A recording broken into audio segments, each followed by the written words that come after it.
plenty of rain, lots of really cool wildlife, beautiful environments, and a great campground. 13 weeks in Vermont had flown by.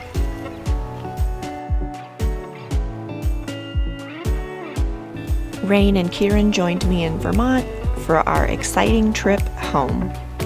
Welcome back to my channel.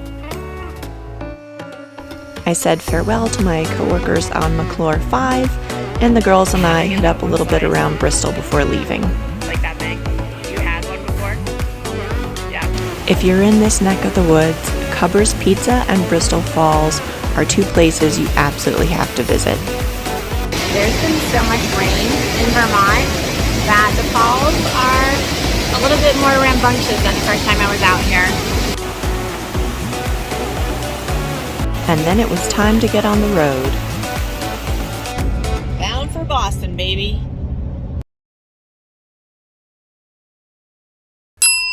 We stayed at the beautiful Wampatuck State Park, where we were able to take a really quick ride over to Braintree to pick up the subway to head into Boston.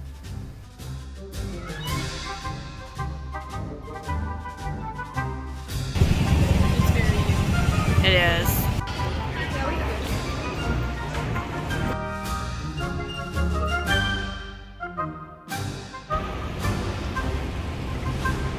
Very like Corinthian columns there.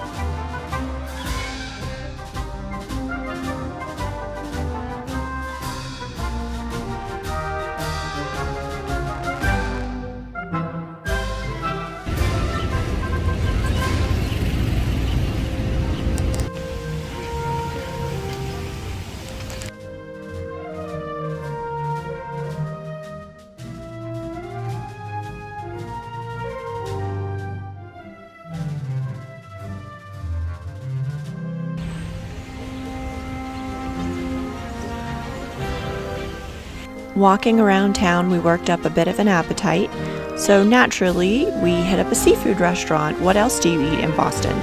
Plus, the girls needed to be introduced to lobster rolls, the greatest thing on earth.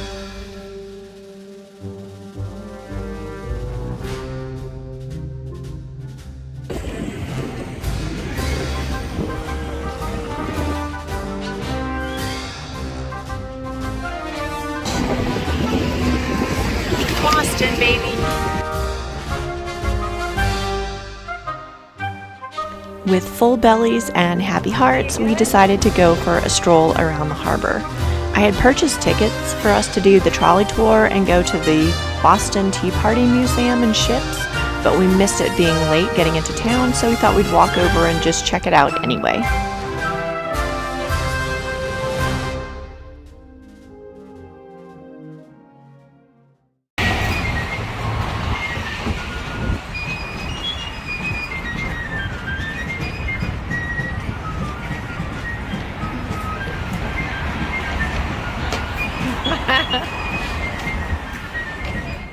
We wrapped up our visit with a subway trip back to Braintree and a good night's sleep to get on the road for the next phase of the journey.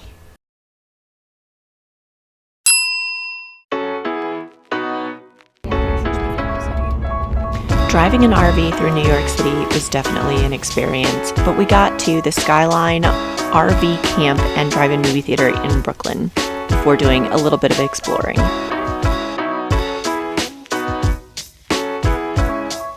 Lots and lots of rain, but we hopped on the ferry over to Manhattan for a few.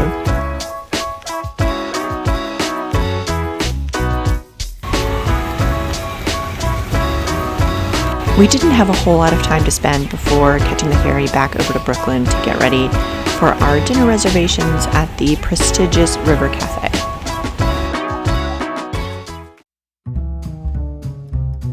Nestled just beneath the Brooklyn Bridge, this Michelin star recipient is expensive, formal attire only, and well worth the splurge.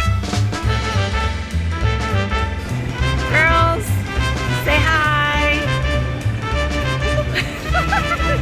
Since we didn't get to see much of Manhattan during the day, we decided to catch the last ferry over to the financial district and go walk around Manhattan and do a little sightseeing ourselves.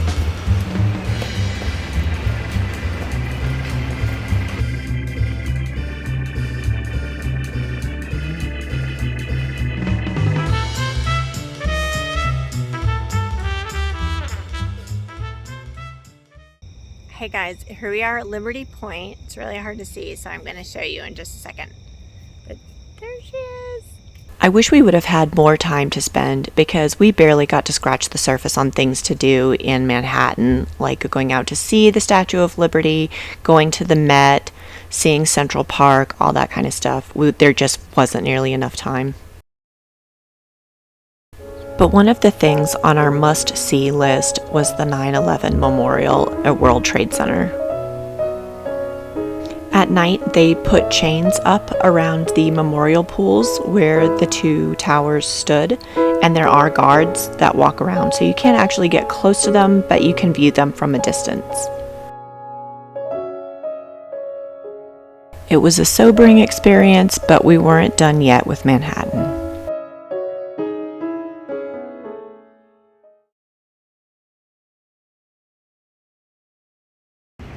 This is the fire station that was used in the 1984 Ghostbusters movie. I can't play the theme song for copyright reasons, but we all know it and love it, and we could not leave Manhattan without seeing this pop culture landmark.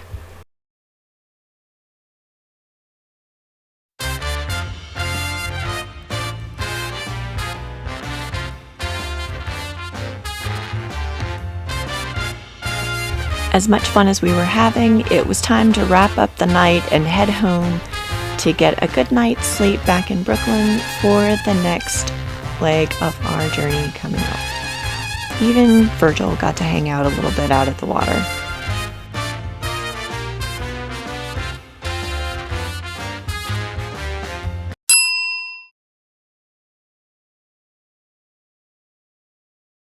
Our next stop was in Ashland, Pennsylvania at the Pioneer Tunnel Coal Mine and Steam Train. This is a Harvest Host location, and we arrived just in time for the last tour of the day.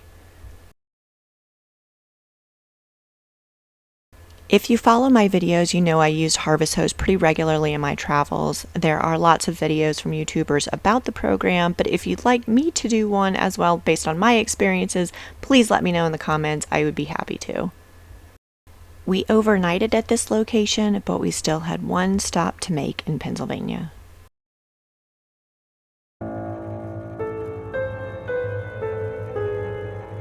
A landfill burn in 1962 caught a coal vein, setting off underground fires that would reduce Centralia to a ghost town over the decades and still burn today. There's nobody here, actually, is what the lady said. Like, they keep buildings, they keep trucks and stuff here, but nobody's here.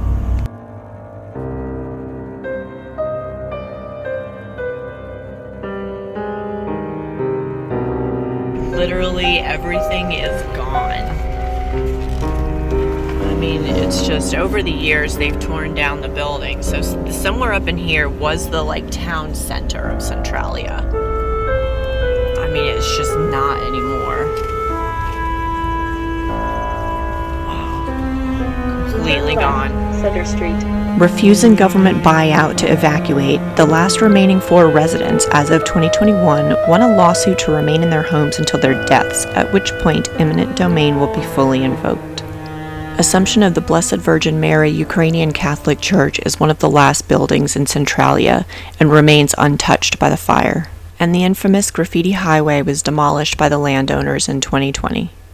After that sobering visit, we were back on the road and stopped in Ohio to visit with Farmer Greg.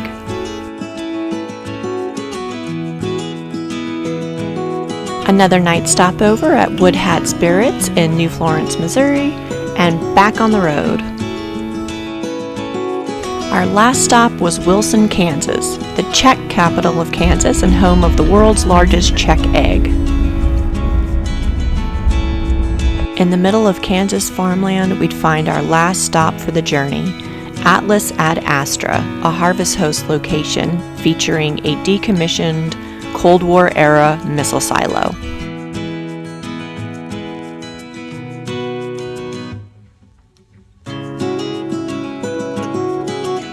The private owner is in the process of refurbishing this into an educational center and gives tours of the silo and control room.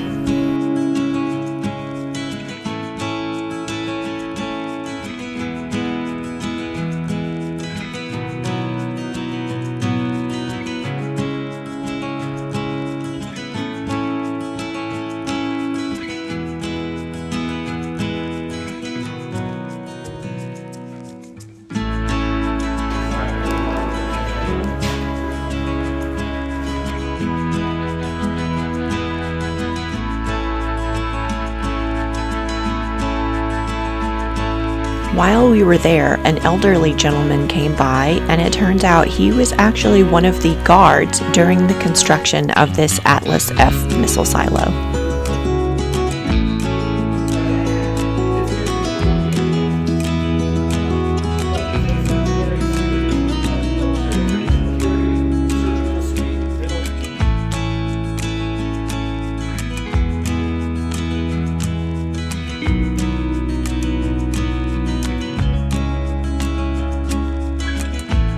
Even Virgil got to do a little exploration of the surrounding grounds.